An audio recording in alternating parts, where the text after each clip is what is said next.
Hello everybody, good morning dear students. सभी लोग जल्द से जल्द अपनी कॉपी कलम निकाल लेंगे। और जैसा कि आप यहाँ देख रहे हैं, आपको दिख रहा है, अभी इस क्लास में मैं एक सेट का कंप्लीट सेट का मैं डिस्कशन प्रोवाइड करने जा रहा हूँ।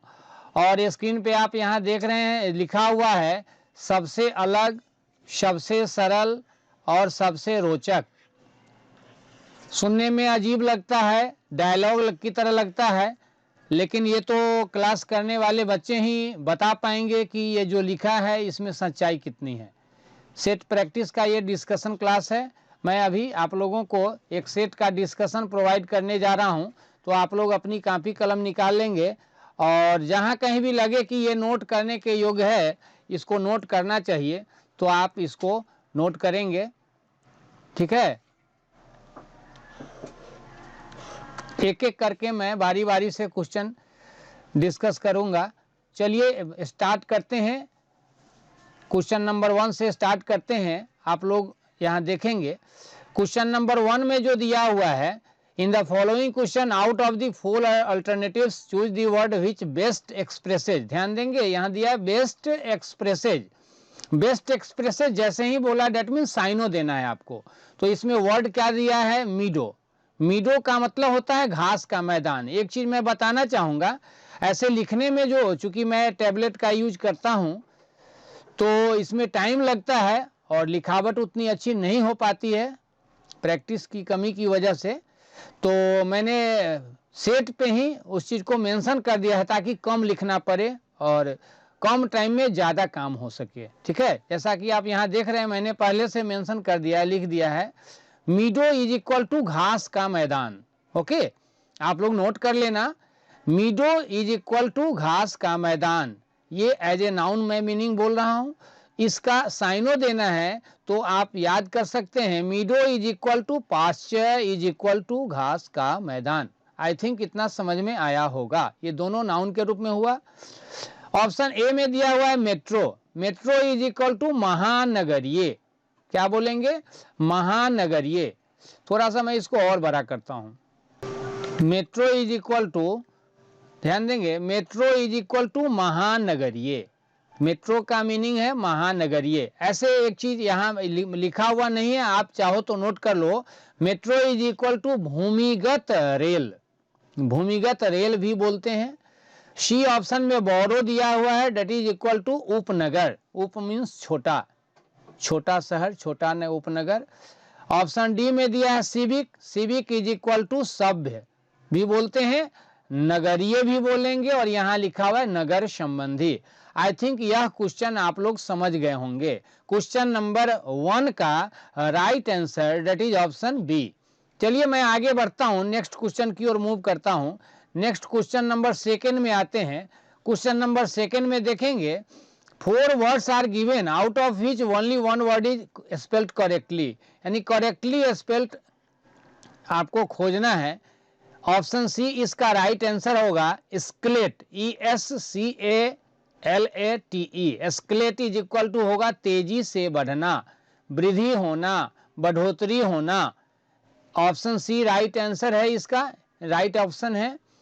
इस क्वेश्चन का आंसर होगा ऑप्शन सी।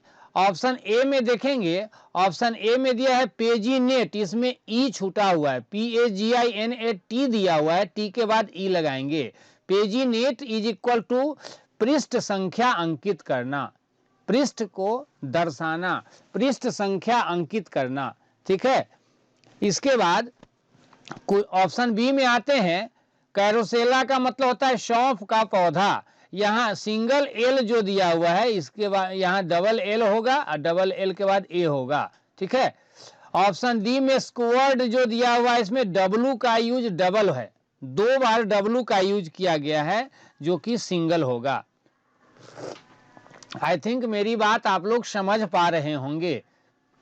आप लोग चैटिंग के ऑप्शन में, कमेंट सेक्शन में बताएंगे कि आप लोगों को जो मैं समझा रहा हूं समझ पा रहे हैं या नहीं। हालांकि अभी जो भी क्वेश्चन मैंने बताया, ये तो वोकैब से रिलेटेड है, इसमें ज़्यादा कुछ नहीं है। आगे समझने का चीज़ जो ज़्यादा टेक्निकल होगा मैं बताऊंगा। स्क्वायर्ड की इक्वल टू आलोचना करना। क्वेश्चन नंबर 2 का राइट आंसर है ऑप्शन सी स्केलेट। अब हम लोग फिर आगे नेक्स्ट क्वेश्चन को देखते हैं। नेक्स्ट क्वेश्चन में आते हैं, क्वेश्चन नंबर 3 में आते हैं। चलिए क्वेश्चन नंबर 3 को देखिए। क्वेश्चन नंबर 3 में दिया है in the following question the sentence given with blank to be fill, यानी खाली स्थान भरने का है, फिलर का क्वेश्चन है। सेंटेंस है यहाँ दिया हुआ people came out on the streets. Came out का मतलब बाहर निकलना। यहाँ ध्यान देना, इसमें समझने की बात है। आप अगर यहाँ क्वेश्चन मैं आप लोगों से करूं people came out on the streets, ये जो सेंटेंस दिया है ये किस टेंस में है, what is the tense of this sentence, tense आपको बताना है। तो ध्यान में रखेंगे यह वाक्य सिंपल पास्ट टेंस में दिया है और ये एक्टिव वॉइस में है। अब कोई पूछेगा how can you say this sentence belongs to simple past tense, आप कैसे कर सकते हैं? तो आपको यहाँ जवाब देना चाहिए, बताना चाहिए कि केम आउट जो वर्ब का यूज किया गया है, यहाँ V2 वर्ब सेकेंड फॉर्म में MV2 का यूज किया गया है, मेन वर्ब सेकेंड फॉर्म में आया है और मेन वर्ब सेकेंड फॉर्म में सिंपल पास्ट टेंस में हम लोग यूज करते हैं एक्टिव वॉइस में। ठीक है, people came out on the streets. उसके बाद है एंड के बाद खाली स्थान दिया है fire crackers to celebrate the victory. Victory means note कर लेना विजय या जीत। विक्ट्री जो शब्द है ये एज ए नाउन यूज करेंगे। विक्ट्री इज इक्वल टू विजय नोट कर लेंगे आप, या जीत भी बोलते हैं। ठीक है, victory is not equal to defeat. याद रखना विक्ट्री का अपोजिट होगा डिफीट। विक्ट्री मीन्स जय और डिफीट मीन्स पराजय। सेलिब्रेट का मतलब होता है मनाना। ठीक है, सेलिब्रेट इज इक्वल टू मनाना। Fire crackers is equal to पटाखे। तो यहाँ आपको 4 ऑप्शंस दिए गए हैं। ऑप्शन ए में बर्स्ट दिया हुआ है, ऑप्शन बी में हीटेड है, ऑप्शन सी में बर्न्ट है एंड ऑप्शन डी में इग्नाइटेड है। तो यहाँ जो सेंटेंस है people came out on the streets and burst fire cracker, यानी पटाखे छोड़ने के सेंस में, छोड़ना के लिए हम लोग बर्स्ट का यूज करते हैं। तो यह बात जिसको मालूम होगा वो इस क्वेश्चन को बना लेंगे। इसका राइट आंसर ऑप्शन ए है। People came out on the streets यानी लोग गलियों से निकले एंड गलियों में निकले and burst fire crackers to celebrate the victory, और जय मनाने के लिए, जीत को मनाने के लिए पटाखे छोड़े। ऑप्शन बी में हीटेड का मतलब नोट कर लेना गर्म करना। ऑप्शन सी में बर्न्ट दिया हुआ है, बर्न का यहाँ सेकेंड फॉर्म बर्न्ट है, ये इसका मीनिंग होता है जलाना। इसके बाद ध्यान देंगे इग्नाइटेड। इग्नाइटेड का मतलब होता है आग लगा देना। आई थिंक आप समझ गए होंगे। क्वेश्चन नंबर 3 का right answer that is option A. अब हम लोग फिर आगे बढ़ते हैं, नेक्स्ट क्वेश्चन को देखते हैं। क्वेश्चन नंबर 4 में आ जाते हैं। क्वेश्चन नंबर 4 में दिया हुआ है in the following question one part of this sentence में हैव एन ईरर, यानी कॉमन ईरर का। इतना से ही पूरा पढ़ने की, यहाँ से यहाँ तक पढ़ने की जरूरत भी नहीं होगी। प्रैक्टिस करते करते आदमी को जब अनुभव हो जाता है तो सिर्फ ईरर पर नजर गया आप समझ जाओगे। ऐसे तो सेंटेंस यहाँ जो क्वेश्चन है इसी को देख करके डायरेक्शन पढ़ने की आवश्यकता भी नहीं पड़ती है जब ज़्यादा प्रैक्टिस लोग कर लेते हैं। कुछ ये कॉमन ईरर का क्वेश्चन है। सेंटेंस दिया है I could scarcely think what I was saying और what was being said to me. इस क्वेश्चन में आंसर इसका डी है, नो ईरर है, सही सेंटेंस है। आई कुड स्कार्सली थिंक यानी शायद ही मैं सोच पाया, व्हाट आई वाज सेइंग मैं क्या कह रहा हूँ, व्हाट आई वाज सेइंग मैं क्या कह रहा हूँ, और what was being said to me और मुझे क्या कहा जा रहा है। इसका आंसर है नो एरर है, इसमें गलत नहीं है, आंसर इसका होगा डी। इसके बाद नेक्स्ट क्वेश्चन में आ जाइए। क्वेश्चन नंबर 5 को देखेंगे। क्वेश्चन नंबर 5 में देखेंगे रीअरेंजमेंट का सेंटेंस है, क्वेश्चन है ये। रीअरेंज यहाँ इसी को देखकर समझ गए कि सेंटेंस को अरेंज करना है। However the major drawback, ये फर्स्ट लाइन ये तो फिक्स है, ये रहेगा ही। और इसके बाद यहाँ PQR, PQR में 3 जगह PQR जो दिया हुआ है सीरीज, इसको आपको सेट करना है कि किस तरह से हम इसको सेट करें कि एक अच्छा सेंटेंस, मीनिंगफुल सेंटेंस बन जाए। तो ध्यान देंगे, however the major drawback के बाद यहाँ इस पी में दिया of this process is that, B Q में है there is no legally binding, और आर में है आउटकम। तो यहाँ देखेंगे कि इस क्वेश्चन का आंसर जो होगा बिल्कुल सही सीरीज दिया हुआ है, पी क्यू आर ही होगा। However the major drawback of this process, process means प्रक्रिया, ड्रॉबैक का मीनिंग यहाँ लिखा हुआ है खामी, कमी, त्रुटि। तो बहरहाल चाहे जबकि द मेजर ड्रॉबैक यानी प्रमुख खामी जो है, कमी जो है ऑफ दिस प्रोसेस, इस प्रोसेस की, प्रक्रिया की, इज डैट, वो यह है कि there is no legally binding outcome, यानी कोई भी वैधानिक रूप से कोई भी परिणाम नहीं है at the end of 6 year, यानी 6 वर्षों के समापन में कोई परिणाम नहीं है। ठीक है, तो इस क्वेश्चन का सीरीज जो है सही दिया है, जैसे दिया हुआ है पी क्यू आर इसी तरह से होगा। राइट आंसर ऑप्शन डी है। हम लोग आगे बढ़ेंगे, नेक्स्ट क्वेश्चन देखेंगे। नेक्स्ट क्वेश्चन, अब क्वेश्चन नंबर 6 में आते हैं। क्वेश्चन नंबर 6 को देखेंगे।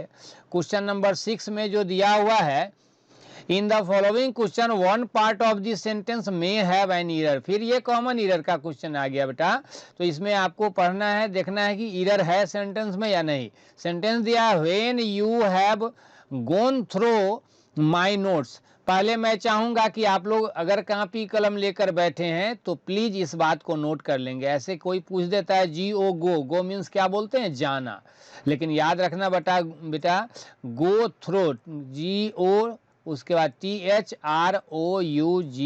गो थ्रो जब यूज करेंगे तो गो थ्रो का मतलब होगा पढ़ना, सरसरी निगाह से पढ़ना, यानी तेजी से।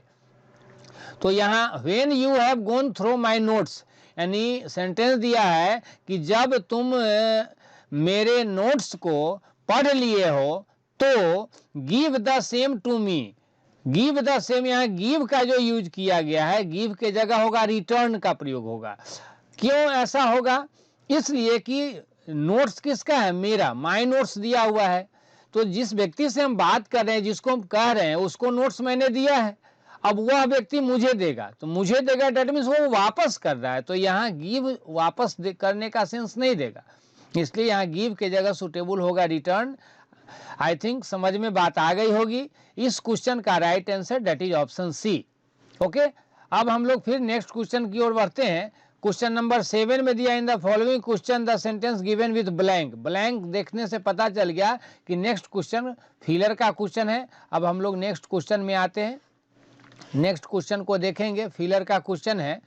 इसमें देखेंगे, I don't have a big budget, I just need a place which provides bed and dot dot dot. तो बेड एंड के बाद यहाँ यूज होगा ब्रेकफास्ट।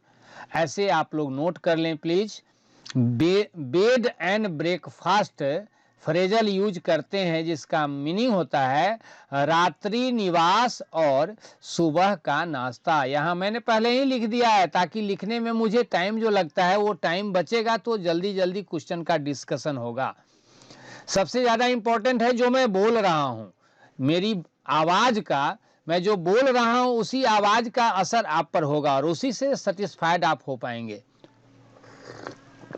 एक्सप्लेनेशन का इम्पोर्टेंस होता है, समझाने का जो अंदाज है, तरीका है, उस चीज़ का महत्व है, ना कि जो मैंने लिखा है। तो लिखने में जो ज़्यादा टाइम लगता है, इसका मैंने सॉल्यूशन निकाला कि मैं पेज पे पहले ही नोट कर दिया, लिख दिया, और उसको फिर मैंने स्कैन करके आपके सामने क्वेश्चन को प्रस्तुत किया है। I don't have a big budget, यानी मेरा बजट जो है बड़ा नहीं है। I just need a place, I just need a place, मुझे सिर्फ एक स्थान की ज़रूरत है। और स्थान कैसा, which provides bed and breakfast. बेटा एक चीज़ यहाँ डिस्कस करते हैं, चलिए। जैसे यहाँ प्लेस के बाद लिखा हुआ है विच प्रोवाइड्स बेड एंड, खाली स्थान में भरना है हम लोग को, ब्रेकफास्ट। ठीक है, अब which provides bed and breakfast जो दिया है, ये सेंटेंस यहाँ जो मैं इंडिकेट कर रहा हूँ, अगर पूछा जाए कि इस सेंटेंस का टेंस क्या है, what is the tense, I think इसका जवाब आपके पास होगा, आप कहोगे कि सिंपल प्रेजेंट टेंस है। दैट्स गुड, सिंपल प्रेजेंट वाकई है। नेक्स्ट क्वेश्चन मैं करूंगा आपसे कि सिंपल प्रेजेंट टेंस का अगर ये वाक्य है तो प्रूव्ड करो। आप इसका भी जवाब में भी दे सके। Provides is equal to V5, provides यहाँ वर्ब का 5वां रूप का यूज हुआ है, इससे साबित हो गया कि सिंपल प्रेजेंट है। लेकिन फिर इसके बाद मैं नेक्स्ट क्वेश्चन करूंगा कि यहाँ जो प्रोवाइड्स वर्ब आया, ये प्रोवाइड्स जो वर्ब है ये MV5 है। अगर मैं आपसे क्वेश्चन करूं कि यहाँ MV5 का यूज क्यों हुआ है, यहाँ पे MV1 का यूज क्यों नहीं हुआ, तो इसका भी जवाब आपके पास होना चाहिए। MV5 क्यों आया, MV1 क्यों नहीं आया, अगर ये क्वेश्चन आपसे किया जाए तो इसका आंसर आपके पास होना चाहिए। देखिए मैं इस चीज़ को बता दे रहा हूँ, कहीं भी वर्ब जब लाते हैं तो वर्ब को लाने से पहले हम सब्जेक्ट को चेक करते हैं कि सब्जेक्ट का 2 चीज़ चेक करते हैं, नंबर एंड पर्सन। अब प्रश्न है कि इसका सब्जेक्ट क्या है, प्रोवाइड्स वर्ब का, तो प्रोवाइड्स जो MV5 यहाँ यूज किया गया है, इस वर्ब का सब्जेक्ट है व्हिच, और व्हिच जो है which is equal to place, यानी प्लेस नाउन के बदले आया, ये इस नाउन के बदले व्हिच आया, और प्लेस जो देख रहे हैं ये है third person singular number, third person singular है, तो आप कह सकते हैं कि व्हिच बराबर प्लेस एंड प्लेस बराबर थर्ड पर्सन सिंगुलर। तो इससे साबित हो गया कि व्हिच जो दिया हुआ है ये भी है थर्ड पर्सन सिंगुलर, और जब थर्ड पर्सन सिंगुलर सब्जेक्ट रहता है सिंपल प्रेजेंट टेंस में तो उसके साथ हम लोग MV5 का यूज करते हैं, इसीलिए प्रोवाइड्स MV5 आया। आई थिंक समझ में बात आ गई होगी। इस क्वेश्चन का आंसर बी ऑप्शन है। ड्रिंक्स मीन्स पेय, फूड मीन्स भोजन, इटेबल्स मीन्स आहार, खाने योग्य इटेबल्स, ठीक है। इसके बाद नेक्स्ट क्वेश्चन में आ जाओ, नेक्स्ट क्वेश्चन नंबर 8 में आ जाओ। क्वेश्चन नंबर 8 में यहाँ फर्स्ट वर्ड को देखकर पता चल गया कि ये improve, that means improvement, sentence improvement का क्वेश्चन है ये। सेंटेंस इम्प्रूवमेंट में यहाँ देखेंगे what time are we going to leave tomorrow, what time are we going to leave tomorrow, ये जो सेंटेंस दिया है इसमें कहीं कोई एरर नहीं है, इसका आंसर ऑप्शन डी होगा, no improvement. What time are we going to leave tomorrow, कल हम लोग किस समय प्रस्थान करने जा रहे हैं, इस वाक्य का मीनिंग होगा कल हम लोग किस वक्त किस समय, लीव का मतलब यहाँ प्रस्थान करना।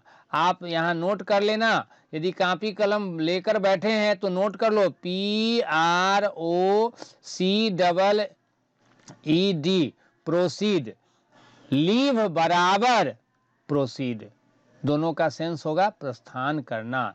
तो कल हम लोग किस वक्त प्रस्थान करने जा रहे हैं, this is the meaning of the given sentence in Hindi. I think all of you have followed. Next question में आ जाओ, नेक्स्ट क्वेश्चन नंबर 9 में आ जाओ। क्वेश्चन नंबर 9 में दिया हुआ है,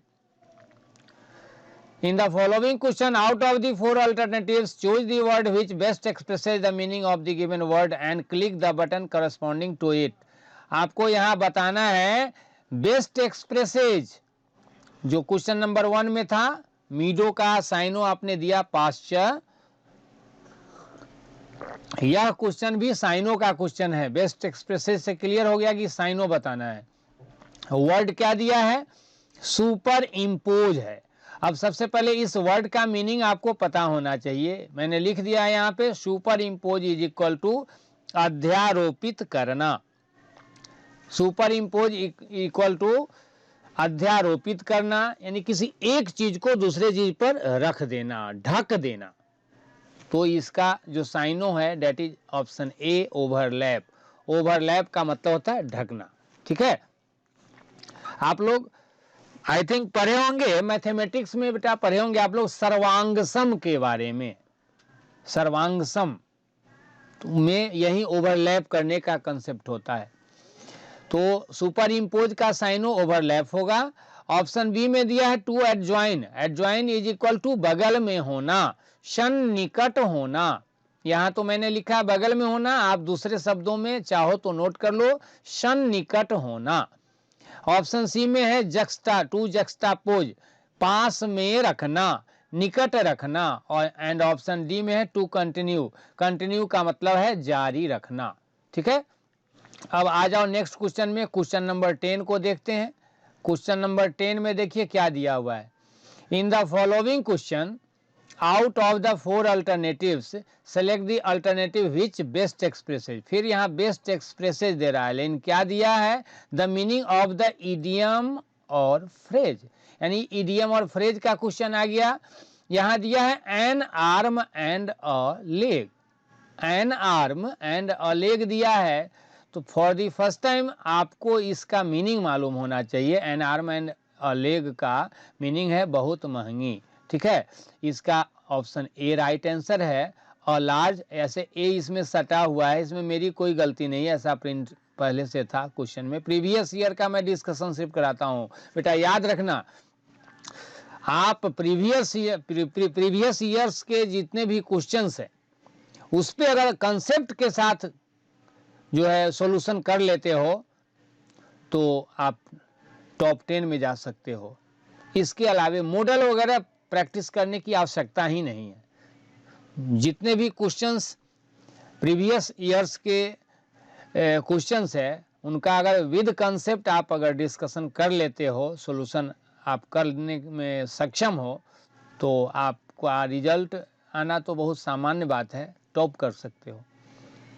तो इस चीज़ को भी ध्यान में रखेंगे। और large possibly exorbitant amount of money, और लार्ज पॉसिबली एग्जॉर्बिटेंट का मतलब नोट कर लेना, अत्यधिक, पॉसिबली मीन्स संभवतः। तो क्वेश्चन नंबर 10 का right answer that is option A. अब हम लोग नेक्स्ट क्वेश्चन में आते हैं, क्वेश्चन नंबर 11 में आ जाओ। क्वेश्चन नंबर 11 में देखो क्या दिया है, 4 words are given out of which only 1 word is spelled correctly, यानी स्पेलिंग टेस्ट का क्वेश्चन है। इसमें कह रहा है कि एक वर्ड है जो सही स्पेलिंग दिया हुआ है, तो वो है ऑप्शन डी एट्रोसिटी। इसका मीनिंग यहाँ देख रहे हैं आप, लिखा हुआ है अत्याचार। एट्रोसिटी इज इक्वल टू अत्याचार। ठीक है, ऑप्शन ए में गलती क्या है, टस्की जो दिया हुआ है यहाँ एस, जो टी यू के बाद सिंगल एस के जगह डबल एस, मैंने सब कुछ लिख दिया है ताकि आपको दिक्कत ना हो। टी यू डबल एस होगा, T U double S O C K Y, घास का टुकड़ा होता है इसका मतलब। ठीक है, ऑप्शन सी में दिया है रिवेल्ड, इसमें सिंगल एल के जगह डबल एल मैंने लिख दिया है, double rebelled is equal to विद्रोह करना। ऑप्शन बी में लैम्प्रेज जो दिया हुआ है, इसमें LAMP के बाद ई जो दिया हुआ है ये ई नहीं होगा, LAMPREYS होगा, ये एक प्रकार की मछली है। ठीक है, ये हो गया इस क्वेश्चन का, क्वेश्चन नंबर 11 का राइट आंसर ऑप्शन डी। अब हम लोग फिर नेक्स्ट क्वेश्चन में जाते हैं, क्वेश्चन नंबर 12 में आ जाते हैं। क्वेश्चन नंबर 12 में क्या है देख लीजिए। क्वेश्चन नंबर 12 में है, कह रहा है in the following question a sentence has been given in active और पैसिव वॉइस, यानी कि वॉइस का क्वेश्चन है। तो इतना तो पता चल गया। नेक्स्ट पेज में हम लोग मूव करते हैं, नेक्स्ट पेज में हम लोग आते हैं, देखेंगे यहाँ the professor always answers my questions. सबसे पहले बेटा एक ट्रिक मैं आप लोगों को बताता हूं और काफ़ी ज़्यादा इससे फ़ायदा आपको मिलेगा। The professor always answers my questions, voice का नरेशन का क्वेश्चन जैसे ही मिले for the first time find out करो कि सेंटेंस में वर्ब कहाँ दिया हुआ है। इस क्वेश्चन में मेरे बोलने से पहले आप लोग जरा वॉच करो, देखो इसमें वर्ब कहाँ है, what is the verb in the given sentence. इस क्वेश्चन में ध्यान देंगे, the professor always answers my questions. कभी भी वॉइस या नरेशन का क्वेश्चन है तो तुरंत उसमें आप देखेंगे कि वर्ब कहाँ है। इस क्वेश्चन में यहाँ आंसर्स लिखा हुआ है, answers is equal to V5, यानी पांचवा रूप में दिया है वर्ब, पांचवा रूप फिफ्थ फॉर्म में है। इसको देखते ही क्लियर हो गया, सिंपल प्रेजेंट टेंस का एक्शन का वाक्य है। इसका पैसिव वॉइस में VS होता है, ये आपको पता होना चाहिए। टेंस का वर्बल स्ट्रक्चर आपको मालूम होना चाहिए। पैसिव वॉइस में इसका वर्ब का स्ट्रक्चर होता है AV + MV3, और AV के रूप में am, is, are का यूज करते हैं। तुरंत आप देखिए क्वेश्चन में कि एम इज आर के साथ MV3 यानी आंसर्ड कहाँ कहाँ है। पहला में वेयर आया, छट गया। दूसरा में are answered, AB plus MV3 है। तीसरा में वेयर आया, छट गया। चौथा में हैड आया, छट गया। एक ही बचा ही, आर आंसर्ड। सेकंड में बनेगा, 2 से 3 सेकंड में वॉइस का क्वेश्चन आप बना लोगे। ठीक है, तो इस क्वेश्चन का राइट आंसर ऑप्शन बी हो गया। नेक्स्ट क्वेश्चन में बढ़ते हैं, क्वेश्चन नंबर 13 में आते हैं। क्वेश्चन नंबर 13 में क्या दिया है देखेंगे। In the following question out of the 4 alternatives choose the word which opposite, यानी एंटो देना है। वर्ड देखेंगे, इनंडेट वर्ड आया। ओके, इनंडेट का मतलब होता है प्लावित करना, प्लावित होना। ठीक है, अभिभूत होना उसी को बोलेंगे, अभिभूत होना। तो यहां ध्यान देंगे, ये ऑप्शन ए इसका राइट आंसर होगा। प्लावित होना का अपोजिट देना है अंडरवेल्म। अंडरवेल्म का मतलब हो गया अभिभूत होना, पराजित करना भी बोलते हैं। ठीक है, तो इसका अपोजिट हो गया अंडरवेल्म। ऑप्शन बी में ग्लट, गटक जाना। ठीक है, सी ऑप्शन दिया हुआ है डेल्यूज, और ऑप्शन डी में इनगल्फ। ये सब साइनों में दिया हुआ है। ठीक है, इसके बाद नेक्स्ट क्वेश्चन में आते हैं। क्वेश्चन नंबर 14 में आ जाइए। क्वेश्चन नंबर 14 को देखिए। क्वेश्चन नंबर 14 में क्या दिया हुआ है, एन एक्स टू ग्राइंड, ये दिया हुआ है फ्रेज। ऐसे यहां देखिए बेस्ट एक्सप्रेसेस लिखा हुआ है और इडियम और फ्रेज। फ्रेज, इडियम और फ्रेज का क्वेश्चन है। एन एक्स टू ग्राइंड का मीनिंग आपको पता होना चाहिए। एन एक्स टू ग्राइंड का मतलब होता है अपना स्वार्थ सिद्ध करना, मतलब साधना। ठीक है, आज के ज़माने में ऐसे लोग ही ज़्यादा हैं। एन एक्स टू ग्राइंड, अपना स्वार्थ सिद्ध करना। तो एक चीज़ मैं यहाँ बताना चाहूँगा, ये जो क्वेश्चन दिया हुआ है इसके लिए option A B C D जो 4 ऑप्शंस है, इसका ये क्वेश्चन का सेटिंग ही, चूँकि मैंने जो क्वेश्चन अभी आप लोगों को के सामने दिया, ये क्वेश्चन मैं जो अभी पढ़ा रहा हूँ, डिस्कशन करा रहा हूँ, ये प्रीवियस ईयर के बुक से मैं क्वेश्चन आप लोगों को प्रोवाइड कर रहा हूँ। तो जो क्वेश्चन दिया हुआ है इसमें एक भी ऑप्शन सूटेबल नहीं है इसके अनुसार। ठीक है, ये ऑप्शन का सेटलमेंट जो है मैंने नहीं किया है, बुक में ही इस तरह से है। इसका राइट आंसर इसमें ऑप्शन 4 में से कोई भी नहीं है। ठीक है, एन एक्स टू ग्राइंड का मतलब ध्यान में रखेंगे अपना स्वार्थ सिद्ध करना, मतलब साधना। अब हम लोग आगे बढ़ते हैं, नेक्स्ट क्वेश्चन में आते हैं। क्वेश्चन नंबर 15 में आ जाते हैं। क्वेश्चन नंबर 15 में देखेंगे क्या दिया हुआ है। In the following question out of the 4 alternatives select the alternative which is the best substitute, यानी सब्स्टिट्यूट वर्ड यहाँ लिखा हुआ है, आप समझ गए होंगे। वन वर्ड सब्स्टिट्यूशन का क्वेश्चन है, जिसे हिंदी में कहते हैं अनेक शब्दों के लिए एक शब्द। A piece of living tissue, tissue का मीनिंग मैंने यहाँ लिख दिया है उत्तक। ध्यान देंगे, टिश्यू का मीनिंग मैंने यहाँ लिखा है उत्तक। A piece of living tissue that is transplanted surgically, कोई भी लिविंग टिश्यू जो है डेट इज ट्रांसप्लांटेड सर्जिकली, यानी जिसे सर्जिकली मतलब शल्य चिकित्सा के द्वारा ट्रांसप्लांट किया जाता है, उसे हम कहते हैं graft. Option D is the right answer. निरूपण करना, इसको कलम लगाना भी बोलते हैं। ठीक है, ऑप्शन ए में हाइब्रिड का मतलब हो गया मिश्रण। ऑप्शन बी में दिया हुआ है बर्ड, हाइब्रिड मीन्स मिश्रण, संकर भी बोलेंगे, संकर किस्म। ऑप्शन बी में बर्ड है, बर्ड इज इक्वल टू कली। एंड ऑप्शन सी में जिस्योन दिया है, इसका मतलब होता है वंशज, संतान बोलते हैं, कलम भी बोलते हैं। ठीक है, तो इस क्वेश्चन का right answer option D graft होगा। क्वेश्चन नंबर 15 के बाद हम लोग आएंगे क्वेश्चन नंबर 16 में आएंगे। क्वेश्चन नंबर 16 में देखते हैं क्या दिया है। 16 में दिया है इंप्रूवमेंट का क्वेश्चन। फर्स्ट वर्ड से पता चल गया, when he arrived at the party. एक चीज मैं यहाँ आप लोगों को नोट कराना चाहूँगा, चलिए आप सब लोग कापी कलम निकालिए, नोट कीजिए, इसको काफ़ी इंपॉर्टेंट है, कई बार आया है आपको सेट प्रैक्टिस के दौरान। अगर आपके पास बुक है, प्रीवियस ईयर की किताब है और आप सीरियस स्टूडेंट है, प्रैक्टिस करते हैं, तो आपको ये मिलेगा। इस चीज़ के लिए मैं आपको लोगों को बताता हूँ, नोट करेंगे। ARRIVE, अराइव, एट, और फिर अराइव इन। अराइव का मतलब याद रखेंगे पहुँचना। तो arrive at a place. Foundation class में, ऑफलाइन क्लास में बच्चे को मैं नोट कराता हूं, आप लोग भी इसको नोट कर लें। आप ऐसा ना समझे कि ऑनलाइन क्लास चल रही है तो इसमें मैं डंडी मार रहा हूं या क्वांटिटी में क्वालिटी में कमी कर रहा हूं, ऐसा कुछ नहीं है। अराइव एट अ प्लेस, और दूसरा नोट कर लेना arrive in a country, arrive in a country, ठीक है। इसका कंसेप्ट डेवलप कर लीजिए।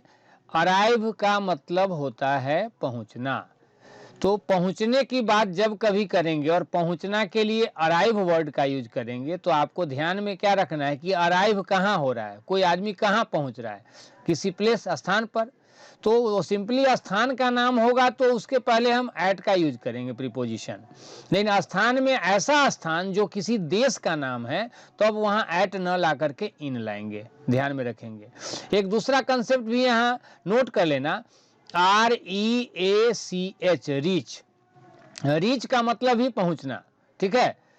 ध्यान में क्या रखेंगे कि कहीं से आने का सेंस होगा, पहुंचने का मतलब कहीं से कोई आकर पहुंच रहा है तो अराइव का यूज करेंगे, और किसी जगह जाकर पहुंचने की बात है तो रीच का यूज करेंगे। और जब रीच का यूज करेंगे तो इसके साथ प्लेस का प्रयोग हो या कंट्री का प्रयोग हो, याद रखना नो प्रीपोजिशन, कोई प्रीपोजिशन नहीं लाएंगे। आई थिंक समझ में बात जरूर आ गई होगी, ठीक है। अब देखिए सेंटेंस है when he arrived at the party, जब वो पार्टी में पहुंचा। ये सिंपल पास्ट में दिया है, arrived is equal to MB2, arrived is equal to V2, V2 is equal to simple past active voice. When he arrived at the party, जब वो पार्टी में पहुंचा तब he had been dressed in a black suit. तो had been dressed जो दिया हुआ है ये पास्ट परफेक्ट में दिया हुआ है जो कि सुटेबल नहीं है, यहाँ होगा he was dressed in a black suit, यानी वह ब्लैक सूट यानी काला सूट पहना था, ठीक है।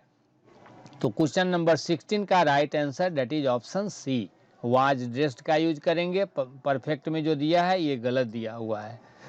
इसके बाद 17 नंबर में आ जाते हैं, क्वेश्चन नंबर 17। इसमें करना है अपोजिट वर्ड। देखिए अब मैं थोड़ा स्पीड बढ़ाता हूं, अपोजिट वर्ड बताना है। रिवील दिया हुआ है, मेन वर्ड में रिवील है, रिवील इज इक्वल टू उजागर करना, प्रकट करना, दिखाना। तो रिवील का अपोजिट देना है, रिपुडिएट होगा, खंडन करना। कोई है जो उजागर कर रहा है, कोई खंडन कर रहा है, रिपुडिएट होगा, ठीक है। ऑप्शन ए में दिया है कंसीड, कंसीड का मतलब होता है मान लेना, स्वीकार करना, कबूल करना, नोट कर लेंगे। कंसीड इज इक्वल टू आप कह सकते हैं स्वीकार करना, स्वीकार करना, कबूल करना, मान लेना। ऑप्शन सी में टू अवाउ दिया हुआ है, विचार व्यक्त करना, लेकिन याद रखना नीचे मैंने लिखा है दृढ़ता से, दृढ़ता से विचार व्यक्त करना। और डाइवर्ज जो दिया है ये इसका साइनो है, यहाँ इक्वल बराबर का चिन्ह जब कभी नेक्स्ट सेट में भी मैं कभी भी डिस्कशन कराऊं और अगर वर्ड पावर से रिलेटेड क्वेश्चन हो, वोकैब से रिलेटेड, और उसमें ऐसा सिंबल अगर दिया हुआ है तो समझ जाना कि ये जो मेन वर्ड दिया है ओरिजिनल उसके साइनों के लिए सिग्नल देगा, ठीक है। क्वेश्चन नंबर 17 का राइट आंसर ऑप्शन बी हो गया। अब हम लोग बढ़ेंगे क्वेश्चन नंबर 18 में आएंगे। चलिए क्वेश्चन नंबर 18 में जो दिया है फिर ये अरेंजमेंट का क्वेश्चन आ गया। देखेंगे ये नो डेमोक्रेसी ये तो फिक्स है, इसके बाद PQR इसको अरेंज करना है, ठीक है। नो डेमोक्रेसी ऐसे मैं पहले बता देना चाहूंगा, इसका राइट आंसर ऑप्शन सी है, मैंने टिक कर दिया है पहले ही। नो डेमोक्रेसी के बाद पी आएगा, यानी कि नो डेमोक्रेसी, डेमोक्रेसी यहाँ सब्जेक्ट के रूप में आ रहा है, और इस सब्जेक्ट के बाद हमें जरूरत किस चीज की है, वर्ब की। तो वर्ब के जगह यहाँ can survive, AB plus MB1 verb आ गया। तो no democracy can survive without the. अब द जैसे ही लगा हुआ, देखो मैं ट्रिक बताता हूं, जबरदस्त ट्रिक, मिजाज मस्त हो जाएगा, मन खुश हो जाएगा बेटा। अगर सीखने की चाहत है काफी अच्छा लगेगा। देखो कैसा ट्रिक देता हूं, नो डेमोक्रेसी, ये democracy according two parts of speech क्या है, नाउन है, ये नाउन है। और इसके बाद आया कैन सर्वाइव, ये पूरे वर्ब आया, तो ये डेमोक्रेसी पार्ट्स ऑफ स्पीच के अनुसार नाउन है, और यहाँ इस जगह सब्जेक्ट के रोल में आया। तो आपको पता है कि सब्जेक्ट के बाद क्या यूज करते हैं, वर्ब। तो वर्ब के रूप में यहाँ PQR में देखिए नहीं, पी क्यू आर तीन जो ऑप्शंस है, कैन सर्वाइव पी में दिया है, क्यू में यहाँ स्टार्ट हो रहा है फिलोसॉफिकल, ये एडजेक्टिव है। आप लोगों को मैं ट्रिक बताया हूँ, वर्ड के अंत में ए एल रहेगा, ऑल, तो याद रखना जैसे ही ए एल वाला मिलेगा तो ज़्यादा संभावना है कि वो वर्ड क्या चीज़ होगा, एडजेक्टिव। ये भी ट्रिक ध्यान में रखना, ये ट्रिक दिमाग में रखना कि ये एडजेक्टिव है। और इसके बाद आया रूट्स, ये नाउन है, ठीक है। तो no democracy can survive without the, यानी पहले सबसे पहले पी का यूज करेंगे और पी में ये वर्ब आ गया, वर्ब के बाद विदाउट है, प्रीपोजिशन है, और उसके बाद फिर लगा हुआ है क्या चीज, द। अब द क्या है, ये ट्रिक देखो, ध्यान दो, ये द क्या है, इस चीज को आपको समझना है। अब ये द जो दिया हुआ है, ये द है आर्टिकल, द क्या चीज है, आर्टिकल है, ध्यान दीजिए, आर्टिकल दिया हुआ है। तो आर्टिकल आता है, आप लोगों को पता होगा, जो भी लोग ठाकुर सर का क्लास 1-2 क्लास भी किए हैं वो जानते होंगे, yes noun yes article, no noun no article. यहाँ द लगा है, इसका मतलब अब इसके आगे कोई नाउन आने वाला है। तो अब यहाँ देखिए, द के बाद यहाँ ये एडजेक्टिव आया है, ठीक है, और यहाँ roots of such an ethical end. अब देखिए गौर से, आप कहिएगा नाउन, द के बाद आना चाहिए नाउन, तो नाउन की बात अगर करते हैं तो नाउन तो यहाँ क्यू वाले में भी फिलोसॉफिकल नाउन नहीं है, एडजेक्टिव है, लेकिन यहाँ इमेजिनेशन तो नाउन है, तो द फिलोसॉफिकल इमेजिनेशन भी तो हम बोल सकते हैं, आपके मन में ऐसा आएगा। लेकिन अगर द फिलोसॉफिकल इमेजिनेशन, अगर इसको हम यानी कैन सर्वाइव विदाउट द के बाद अगर इसको हम लाते हैं, पी के बाद क्यू लाते हैं, तो क्यू के बाद फिर क्या लाना होगा, आर लाना होगा। अब आर को जब लास्ट में लाएंगे तो roots of such an ethical, ethical के बाद आ रहा है एंड के बाद तो कुछ बच ही नहीं रहा है। तो ये एंड से पता चल गया कि आर के बाद कुछ ना कुछ आना चाहिए। तो इससे ट्रिक इससे भी बन गया कि ये आर वाला जो दिया है ये अंतिम नहीं होगा। तो अंतिम जब ये नहीं होगा तो यहाँ द आर्टिकल के बाद यहाँ रूट्स नाउन आ गया, तो यहाँ पी के बाद आर होगा, आर के बाद क्यू आएगा, और क्यू यहाँ इमेजिनेशन के बाद फुल स्टॉप दे देंगे। आई थिंक ये ट्रिक समझ में आया होगा, ठीक है। तो इस क्वेश्चन का राइट आंसर ऑप्शन सी हो गया, पी आर क्यू। आर को लास्ट में क्यों नहीं लाएंगे, एक बार फिर से समझा दे रहा हूं। आर को लास्ट में इसलिए नहीं लाएंगे कि अगर लास्ट में इसको लिखेंगे तो ये लास्ट में क्या बच रहा है, एंड, और एंड क्या चीज है, कंजंक्शन है। तो जब ये कंजंक्शन आया तो इसके आगे तो कुछ चाहिए ना जिसको एंड जोड़ने का काम करेगा, इसलिए आर लास्ट में नहीं आएगा। तो पी आर क्यू, आर पहले आएगा, क्यू लास्ट में आएगा, इमेजिनेशन के बाद फुल स्टॉप होगा। आई थिंक समझ में आ गई होगी बात। चलिए मैं अब नेक्स्ट क्वेश्चन की ओर मूव करता हूं। नेक्स्ट क्वेश्चन नंबर 19 में देखेंगे, in the following question a sentence has been given in indirect speech. यहाँ देख रहे हैं डायरेक्ट इनडायरेक्ट स्पीच यानी नरेशन का क्वेश्चन है। अब नेक्स्ट पेज में जाना होगा, क्वेश्चन इस पेज में नहीं लिखा हुआ है। चलिए तो मैं देखता हूं नेक्स्ट पेज में चलिए आ गए यहाँ हम लोग। ये नरेशन का क्वेश्चन है, ध्यान देंगे। नरेशन में यहाँ दिया है Anita said I bought a phone yesterday.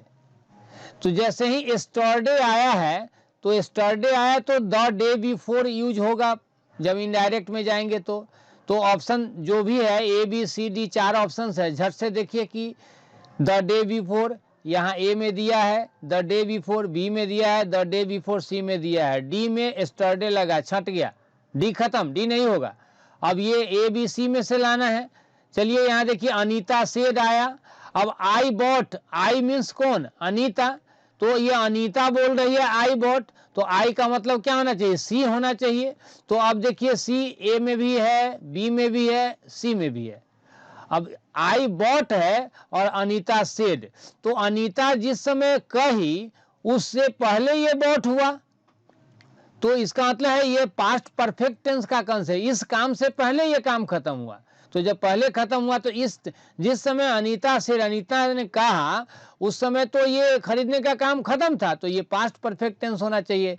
Past perfect में VS होता है AB प्लस MB3, जहां AB के रूप में हैड का यूज करते हैं। तो हैड बॉट ऑप्शन में खोजिए, ए में यहाँ हैड बॉट दिया हुआ है, बी में भी यहाँ हैड बॉट दिया हुआ है, सी में हैज है, हैज से छट गया, यानी सी और डी नहीं आएगा, बचा ए और बी। अब ए और बी में से चुनना है, तो अनीता सेड के बाद यहाँ सी हैड बॉट दिया है, और यहाँ बी में अनीता सेड के बाद डैट आया है, यानी ए में यहाँ सेड के बाद यहाँ कंजंक्शन नहीं दिया हुआ है। देखिए मैं फिर से बताता हूँ, यहाँ अनीता सेड के बाद फिर दूसरा सेंटेंस यहाँ शुरू हो रहा है, जबकि इस जगह पे कंजंक्शन आना चाहिए, जो ए में नहीं है, लेकिन बी में या अनीता सेड के बाद ये कंजंक्शन दिया है, तब अगला सेंटेंस है। आई थिंक समझ में बात आ गई होगी। इसका राइट आंसर ऑप्शन बी होगा।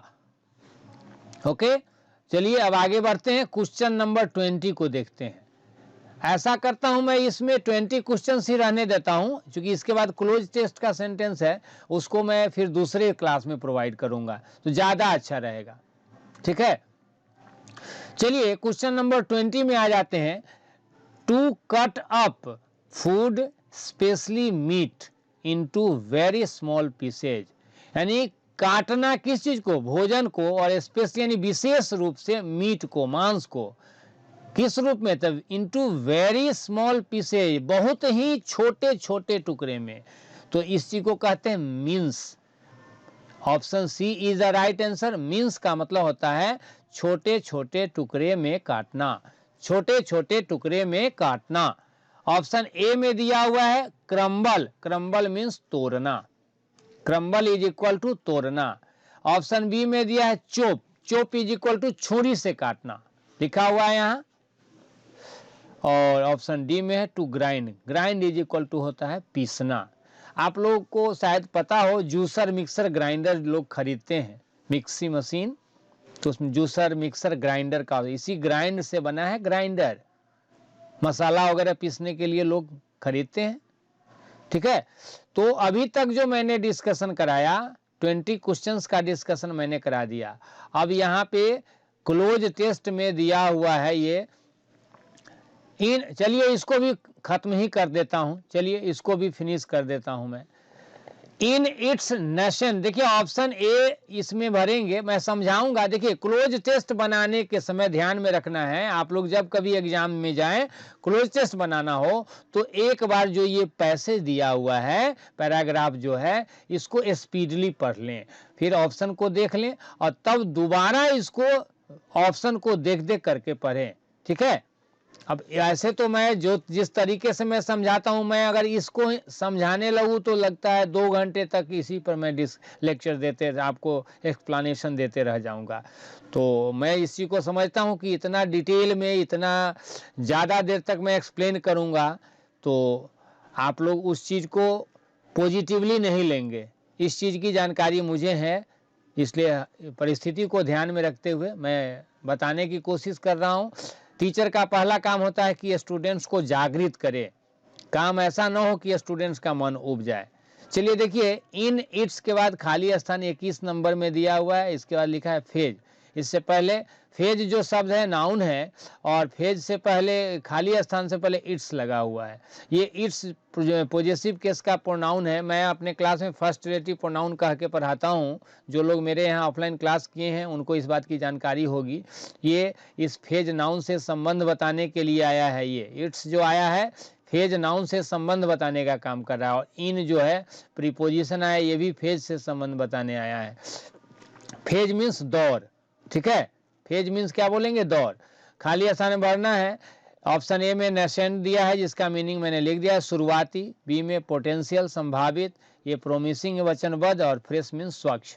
तो यहाँ फेज यानी फेज की बात हो रही, मतलब दौर की बात हो रही। चरण, फेज मीन्स दौर बोलेंगे, फेज मीन्स चरण भी बोलेंगे। तो यहाँ इसका मीनिंग निकालना है, इन इट्स नेसेंट फेज, यानी अपने शुरुआती दौर में।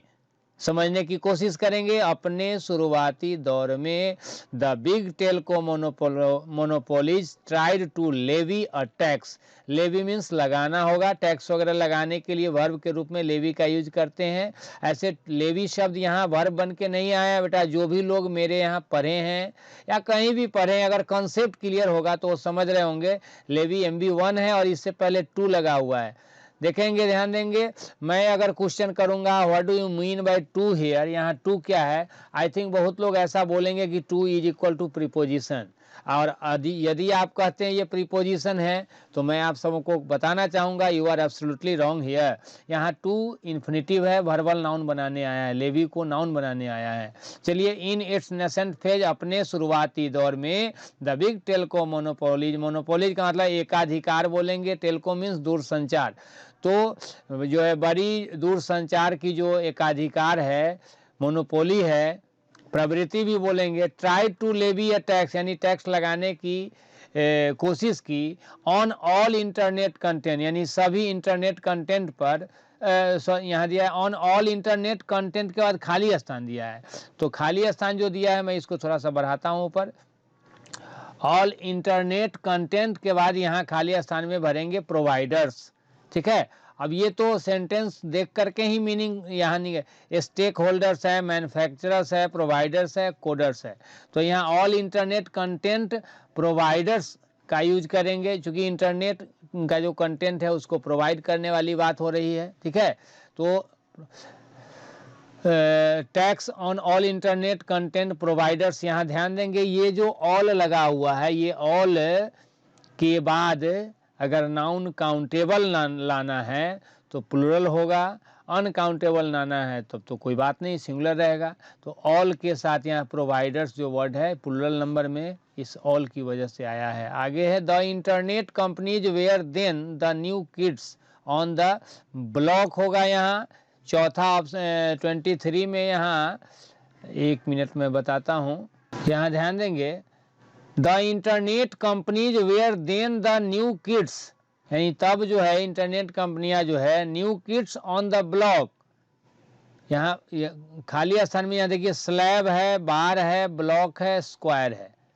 स्लैब मीन्स खंड पट्टी, बार मीन्स मधुशाला बोलेंगे, ब्लॉक मीन्स क्षेत्र भाग, और स्क्वायर मीन्स वर्ग।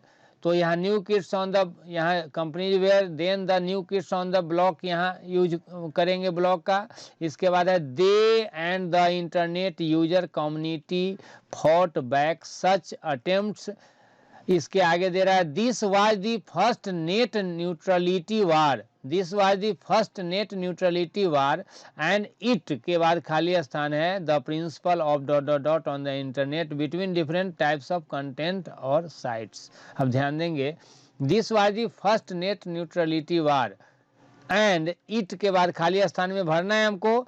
तो अब देखिए यहाँ वाज जो लगा हुआ है ये पास्ट का सिग्नल दे रहा है, तो जब ये पास्ट का सिग्नल दे रहा है यहाँ हमें पास्ट टेंस में लाना होगा, पास्ट टेंस में हमको लाना होगा, यहाँ ऑप्शन को डालना होगा। तो this was the first net neutrality war and it के बाद यहाँ देखिए एस्टेब्लिश्ड V2 है, एस्टेब्लिशेज ये तो आएगा नहीं। अब ये और ये तीनों पास्ट के अनुसार सही है, तो अब this was the first neutrality war and के बाद इट लगा हुआ है, यही इट जो है सब्जेक्ट है, तो इस सब्जेक्ट के साथ तो वेयर छट ही जाएगा। अब बचा एस्टेब्लिश्ड और वाज एस्टेब्लिशिंग, तो यहाँ पास्ट टाइम की बात हो रही है, तो यहाँ एस्टेब्लिशमेंट की बात जब हो रही है तो यहाँ V2 का यूज होगा, क्योंकि कंटिन्यूटी का सेंस नहीं दे रहा है, इसलिए वर्ब सेकेंड फॉर्म में आएगा है। ठीक है, और एस्टेब्लिश का the principle of dot dot dot on the internet, अब प्रिंसिपल के बाद जो है खाली स्थान में हमको भरना है, तो खाली स्थान में ध्यान देंगे प्रिंसिपल ऑफ के बाद खाली स्थान है और खाली स्थान के बाद ऑन लगा हुआ है, प्रीपोजिशन यहाँ लगा हुआ है।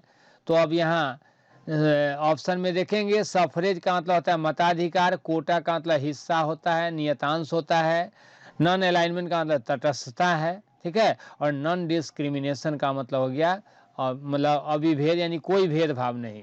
तो the principle of non discrimination on the internet between different types of content और साइट, यानी डिफरेंट टाइप्स के जो कंटेंट्स है या साइट्स हैं उसमें नॉन डिस्क्रिमिनेशन का सिद्धांत, यानी कि बिना किसी भेदभाव का सिद्धांत होना चाहिए। तो ये अकॉर्डिंग टू मीनिंग यहाँ ऑप्शन डी यहाँ सूटेबल है। मैं ऐसे काफ़ी स्पीडली बताया हूँ, क्लोज टेस्ट को मैं काफ़ी देर तक बताता हूँ, और चूँकि टाइम का ख्याल रखना है इसलिए मैं थोड़ा स्पीडली इस चीज़ को बताया हूँ। अब आप अपनी प्रतिक्रिया चैट वाले ऑप्शन में देंगे, कमेंट करेंगे। तो आज इस क्लास में बस इतना ही। आप लोगों को ये डिस्कशन कैसा लगा, इसमें फ़ायदा हुआ या नहीं, कुछ सीख पाए या नहीं, इस चीज़ की चर्चा करेंगे। आप चैट के ऑप्शन में मेंशन करेंगे, मैसेज करेंगे, और किसी प्रकार का क्वेरी हो, क्वेश्चन हो तो आप मैसेज करेंगे। मैं कोशिश करूंगा कि आपकी हर समस्या को सुना जाए, उसका सॉल्यूशन निकाला जाए। तो इस क्लास में बस इतना ही। Thank you all for watching this video, joining this class.